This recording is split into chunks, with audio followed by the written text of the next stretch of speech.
Hæ, ég heiti Smári McCarthy. Og ég heiti Jórunn Edda.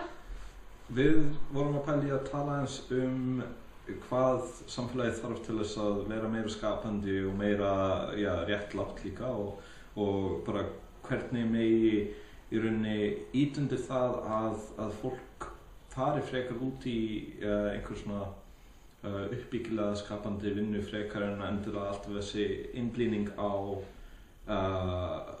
stóriðju og grunnframleiðslu og því sem alveg nauðsynlegt en kannski ekki akkurat það sem hentar okkar samfélagi. Þannig að fórum pæli í þessu og grunnframfærslu í tengslu við það. Þessi hugmyndum bara að allir eigi rétt á því að hafa lágmarkstekjur og geta í rauninni sér fyrir sér án þess endilega þurfa að vinna nýtt.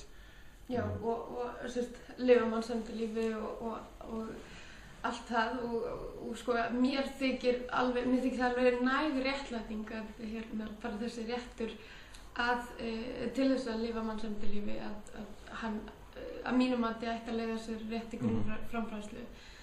En síðan þessi spurning sko hvort að það myndi ekki bara hreinlega líka leiða okkur í átt að miklu merkilegra og skemmtilegra samfélagi og í átt að bara meiri hamingju og sko hvað er líf og til hvers er það að þessu ef hamingja kemur hvergi við sögu. Í dag þá einhvern veginn litið á það sem einhvers konar svona þörf og skyldu fólks að vinna og veist, jafnvel þó það finnst starfið drepli eðinlegt en af hverju við þurfum að vinna svo mikið? Það er nóg til, nóg framleitt. Við erum alltaf að pæla í öllu út frá verkri þjóðarframleiðslu eitthvað svona en í raunveruleikanum er ekki mikilvægara að lifa af mjög vel og eiga sér bara meiri frítíma, meiri tíma til þess að eyða með fjölskyldu sinni, með fólkinu sem maður kann vel við til þess að njóta þessa lífs. Ég meina til hvers erum við að vinna á annað borð ef við ætlum ekki að njóta þess og sko þetta líka í tengslu við til dæmis sjálfbærni sem kom okkur fram á þjóðfundinum og sko virðingu við og rétt komandi kynslóða þá er þetta reyndar nauðsynlegt að fara að stefna í átt að samfélagi sem framleiðir minna og hugsa og skemmti sér meira. Sko. Með því að vera framleiða minna þá erum við sjálfbærir. Þetta er svolítið svona skemmtilegt. Það er líka þessi sko í dag þá er það einhvern veginn svona skammaræði að vera atvinnulaus. Ég er því bara helsáttur við það að vera atvinnulaus. Ég var alveg til að hafa meiri frítíma og einhvern veginn þegar fólk verður atvinnulaust, núna er í kringum 9% atvinnuleysi sem er þó miklu lægra heldur en í flestum löndum í kringum okkur. En þannig erum við að tala um sko fólk eru sökk ofan í þunglyndi og depur bara vegna þess að það hefur engan sem svo sem skiljanlegt sko í þessu vegna þess að það hefur bara aldrei lært að lifa öðruvísi og það er ekki bara sko atvinnuleysi sem að þykir ekki nóg merkilegt heldur líka sko eins og til dæmis sú vinna sem að ég lagði mörkum fyrir flóttamenn og hælisleitendur á Íslandi að hún þótti raun og veru ekkert til þess að tala að því ég var ekki að fá borga fyrir akkurat. En var samt einhver minna merkileg. Nákvæmlega, það er litið svolítið framhjá sjálfboðavinnu og hvað hún í rauninni skilar af sér.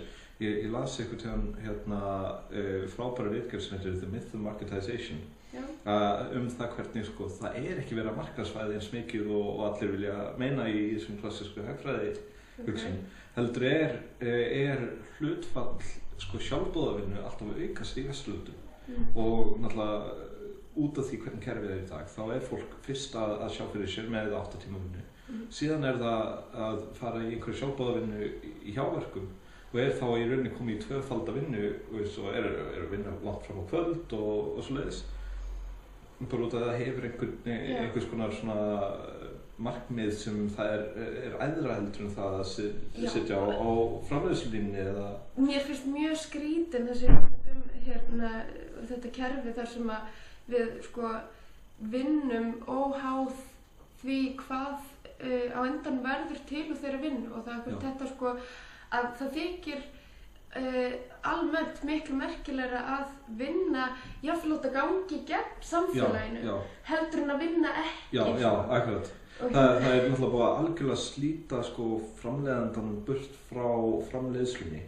Þetta er náttúrulega eitt af því sem gerðist í innbyltingunni að það var sko fór frá því að vera svona craft production eða sem fólk var að mjög sérhæfð framleiðslu og allir einstaklingar rosalega kunnir einhverju svona tiltekni yfir í það að fólk var ósérhæft og var bara svona hlutir í gangverki sem kostaði mikið og var miðstýrt út af því að það var bara svo dýrt að byggja það og núna erum við einhvern veginn komin á það stig að það er búið að koma þessu sérhæfingu aftur á, það er búið að bæta tæknina þannig að það þarf ekki að vera svona miðstýring lengur og framleiðslu getan á verið í höndum almennings og getur verið það og það, þetta kom aftur að þessu eigendavaldi sem við vorum að tala áðan að þarna sko getur eigendavaldi farið á stóru hluta og með því að gera það þá höfum við svona réttlátra samfélag bæði út af því að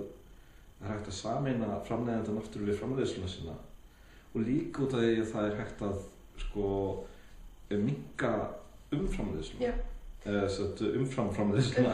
Já, akkurat.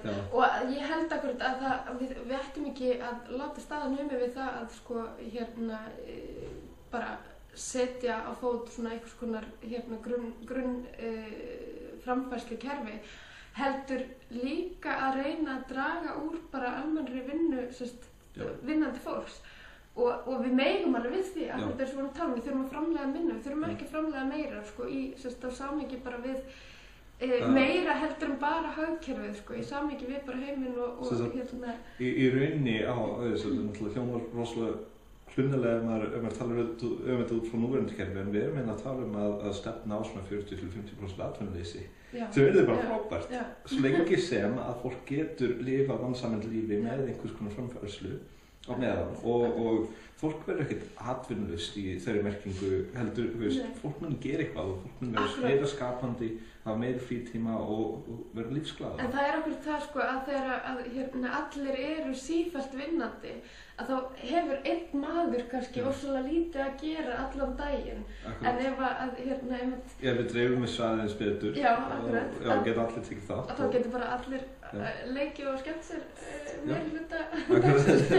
Það er einhver svona tala sem segir sko að það þarf 4% vinnuaflsins til þess að viðhalda öllum kerfunum okkar. Ég veit ekki alveg hversu sannist talað en mér er akkurat dottið í hug sko að það væri hægt að draga saman smám saman það var einhvers kom með hugmyndum að byrja því að hafa einn auka frídag í viku og mögulega taka miðvikudaginn út sko og byrja svona þá að venja fremd á að vera bara og svo minnka vinnutímana á heimildögunum.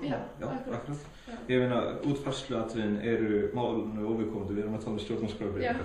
Hvernig fer þetta inn í stjórnarskrá? Það er bara mjög auðvelt og það er bara einhvers konar ákvæði sem svo þetta er bara mannréttindakafli eða þetta er bara mannréttindi að allir eiga rétt til grunnframfærslu.